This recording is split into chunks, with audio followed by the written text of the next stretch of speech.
I was naive, cheated on my husband, and abused him for being infertile, then left him for my boyfriend, thinking I deserved more. But my boyfriend abandoned me after I got pregnant. It's been 3 years, and I reached out to my husband, thinking he was mature enough to accept us, as he wanted to adopt a baby, but he rejected us. Throwaway. Because if anyone in my life saw this, I'd never hear the end of it.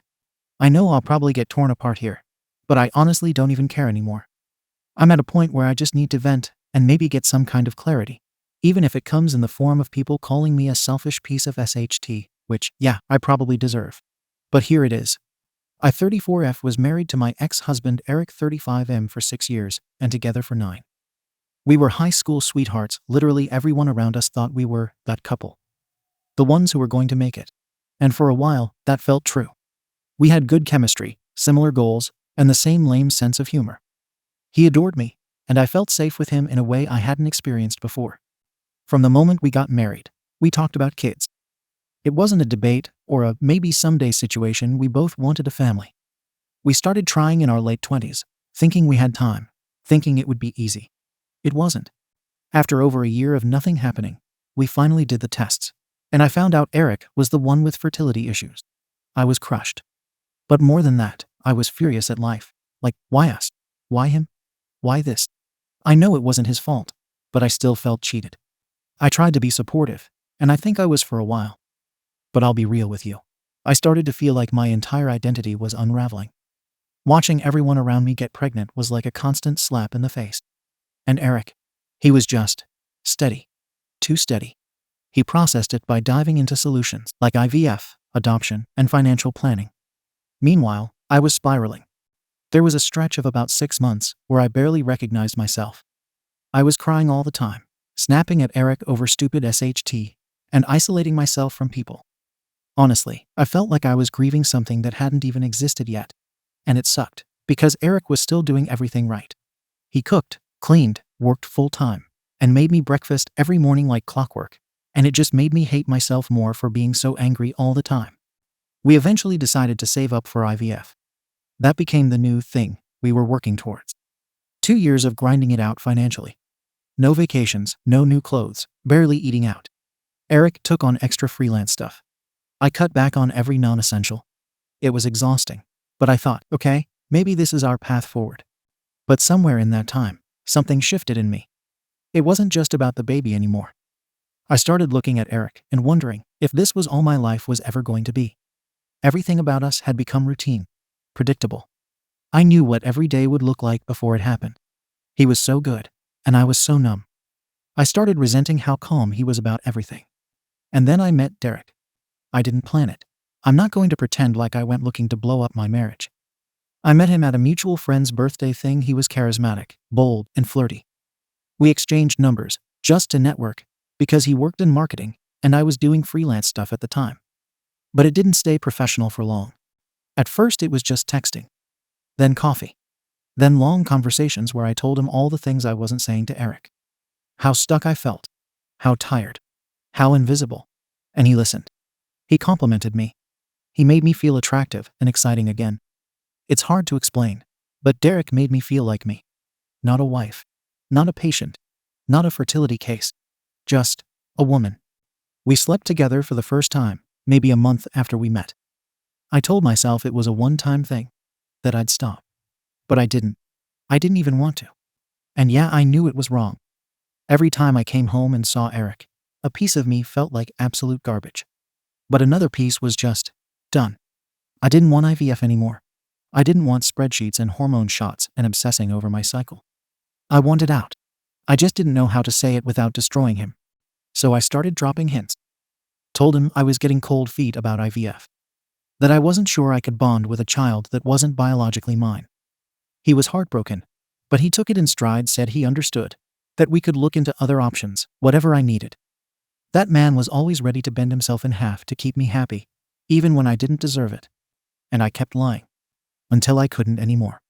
A few weeks after that convo about IVF, I finally told Eric the truth. I picked a night when he seemed in a decent mood. Like maybe it would land better. I know how that sounds. We'd just eaten dinner. He was doing the dishes, humming to himself. And I just said it. I told him I'd been seeing someone else. I said it had been going on for a few months, and that I was in love with Derek. I told him I didn't want to go through with IVF or adoption or anything, because I wasn't staying. I was moving out. He just stood there, like I'd short-circuited his brain. He asked if I was serious. I said yes. He asked if Derek was the reason. Again, I said yes. I didn't sugarcoat it. What would be the point? He didn't say anything, just stared at me with this blank look. And it was honestly uncomfortable how quiet he was. Like he'd completely shut down. That was the last night I spent in our house. I packed my stuff, left my ring, and walked out. And no, I didn't cry. Not then, anyway. I thought I was walking away towards a better life. Towards something I deserved after everything. Towards someone who made me feel alive. The thing is, the life I thought I was walking towards, it wasn't real. Not the way I imagined it. Things with Derek were exciting at first. I moved in with him about a month after I left Eric. He had a nice apartment downtown, a cool job, and this carefree energy that felt like a drug compared to my life with Eric. I convinced myself I'd made the right decision. I even let myself daydream about this do-over life we were building together, something fun, something new, something finally mine. And then I got pregnant. I didn't tell Eric. There was no point. I figured it would only reopen old wounds, and besides, this baby wasn't his. It was Derek's. A fresh start. At first, Derek seemed okay with it. Surprised, sure. But he didn't freak out or anything. He told me we'd figure it out. But as the months went on, I started to see a different side of him. He got colder. More distant. Started coming home later. Started drinking more. Stopped coming to doctor's appointments. When I asked him to help with nursery stuff, he brushed it off. When I showed him ultrasound pictures, he barely looked up from his phone. It slowly dawned on me. Derek didn't want this. He didn't want me. Not in the way I needed. He liked the thrill of me when I was the other woman, the secret, the drama. But when I became real, he checked out. I thought maybe things would change when the baby arrived. They didn't. If anything, it got worse. The day I gave birth to our daughter, he wasn't even there. He claimed he got stuck in traffic, but I later found out he'd gone out drinking the night before and passed out. I was alone in that hospital room, holding this tiny, screaming human, wondering how the hell I ended up here. And I couldn't stop thinking about Eric. About how he would have been in that room the whole time. How he would have held my hand and cried with me. How he would have kissed my forehead and told me I was amazing. Derek left 2 weeks after Lily was born. No warning, no big fight. He just packed a bag and said he wasn't cut out for this. He ghosted me after that. Deleted social media. Changed numbers. No child support. No text asking about her. Nothing. I haven't seen or heard from him since. So there I was. Single mom. No partner. No money. I'd stopped working during the pregnancy. And not a single close friend left in my life. Because most of them had been our friends' friends who knew what I'd done to Eric and quietly stopped talking to me. I moved back in with my mom for a while. I tried to get back on my feet. Got a part-time job. Did what I could. But it was hard. I'm still not stable. Still barely managing daycare, bills, and food. And every time I look at Lily, I feel this awful, tangled mess of love and guilt and grief. I love her more than anything. But I also know she's the result of the most selfish, reckless choice I've ever made. That she exists because I blew up a life I probably shouldn't have walked away from. And here's where this whole thing takes a turn. About 3 years after I left, I found myself sitting in my car outside Eric's house. I hadn't seen him since the night I left. I had no idea if he still lived there. I'd deleted his number, blocked him on socials, and completely wiped our life away like it didn't happen. But that day, I just couldn't take it anymore. I needed to see him. To say something. So I drove over. Sat in the car for a good 20 minutes. Lily was in the back seat, asleep in her car seat. I almost left. I should have. But I didn't. I knocked on the door. When Eric opened it, he looked like he'd seen a ghost. Just frozen. Like he couldn't believe it was really me. He didn't say anything at first. Just stared at me, and then looked down at Lily. I think that's when everything clicked for him. I said, I need to talk. He didn't say yes. But he didn't slam the door in my face either. He stepped aside and let me in. It was surreal being back in that house. So much was the same, but also totally different. Cleaner, colder, like no one had really lived there in a long time. We sat on opposite ends of the couch, and I told him everything. He listened. Didn't interrupt. Didn't look angry. Just tired. So tired. When I was done, I told him the truth. I said I regretted leaving him. That I was sorry for what I did to him. That I was lost and stupid and thought I was chasing something better. But all I did was ruin the best thing I ever had. I told him I wasn't there to manipulate him. That I didn't expect anything. But I needed to say it. That I still thought about him every day. That I missed him. That Lily should have been our daughter. And then, I said the thing I wasn't sure I should say. I want you to consider taking me back. Yeah, I said it. I know how that sounds. I know I have zero right to ask for that. But I said it anyway. I told him I didn't expect an answer right then. That he could think about it. That if he never wanted to see me again, I'd understand. That I just needed to ask because I couldn't live with never trying. And then I left. It's been a few days. He hasn't called or messaged. And now I'm just sitting here, wondering what the hell I'm even doing. I don't know what I expected. A miracle? Closure? Forgiveness? I don't know if he's dating someone. I don't know if he's happy. I don't even know if he'll ever talk to me again. But I miss him. I miss who I was with him. I miss the life we were supposed to have. So, Ada, is there any world where a man could ever take someone like me back? Am I delusional for hoping? What should I even do next? Comments. Comment 1. You need to leave Eric alone. I get that you're in pain and overwhelmed. But let's be real here, you didn't just cheat. You used him. You stayed while it was convenient. Let him emotionally and financially invest in a future with you. Then tossed him like garbage the second someone more exciting gave you attention. And now you're only back because the fantasy crashed and reality hit you hard. He doesn't owe you anything. Not closure. Not comfort. Definitely not a second chance. Respect the fact that he hasn't blocked you outright, and let him be. If you want to rebuild your life, do it without trying to drag him back into the mess you made. Raise your daughter with the values you clearly didn't have at the time. Start with accountability. Comment 2. Girl, look, I'm a single mom too. I get how scary and overwhelming it is to do this alone. But please listen, you need to stop romanticizing your past. You chose Derek. You made that decision, and it blew up in your face.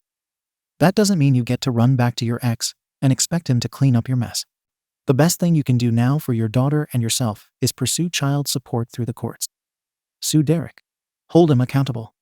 And seriously, learn to love yourself again. Respect yourself as a mother. Focus on being someone your daughter can look up to.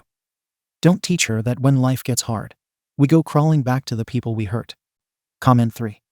You were cruel. Not just for cheating, but for how calculated it was. You strung Eric along.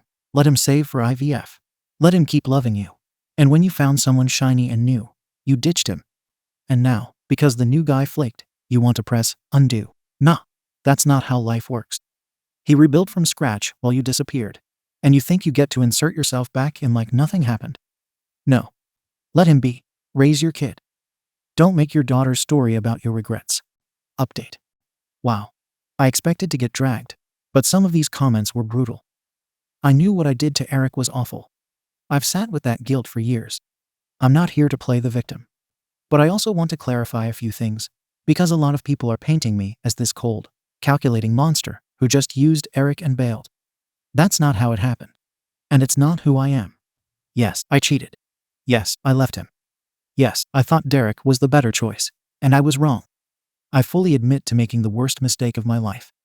But being cruel was never the intention. I was mentally spiraling, grieving the life I thought I'd have, and I clung to something that made me feel alive. It was selfish, but it wasn't malicious. And now, I'm not asking Eric to fix my mess. I'm asking if there's even a chance he could forgive me and maybe be part of something bigger. I'm raising a daughter, alone, with no support system. Some of you keep saying, leave him alone, raise your kid. That's what I've been doing. I've been in survival mode for over 2 years. I'm not trying to dump Lily on him. But I also don't think I'm evil for hoping that maybe someone who wanted to be a dad might still have that in him. And no, he doesn't owe me anything. I'm not entitled to his love or forgiveness. But for everyone saying, your baby isn't his problem, I'd argue it's not so black and white. Plenty of people adopt kids that aren't biologically theirs. Plenty of men fall in love with single moms and step up. And yeah, I know it's different when you're the one who got cheated on. But at the end of the day, Lily is just a child. She's innocent. She needs a stable home, a father figure, and consistency. She deserves better than what I've been able to give her. I'm not here because I want a free ride. I'm here because I'm at the end of my rope. My mom cut me off when I kept the baby. She called it my problem to fix. I haven't spoken to my sister in almost a year. My friends disappeared the second Derek did. I have no one. We're living in a crappy one-bedroom apartment with mold in the bathroom and barely enough space for a crib. I work part-time, and I'm trying to go back to school, but daycare costs are bleeding me dry. I've started the child support process, and yes, Derek will pay after we track him down, but that's going to take months to kick in, and frankly, it won't be enough to actually give Lily what she needs. So no, I'm not expecting Eric to swoop in and play daddy. I'm asking if maybe someone who once loved me could see past what I did and consider building something new. Not for me, but for Lily. I know it's a long shot. I know how I look. But I'm trying. I'm showing up. I'm taking care of my kid. And I'll keep doing that with or without help. Just maybe have a little compassion before deciding I'm completely beyond redemption. Thank you for watching the video. If you are interested in listening to these kinds of stories, we've got more in store for you. Simply subscribe to our channel, hit the like button, and share it with your friends.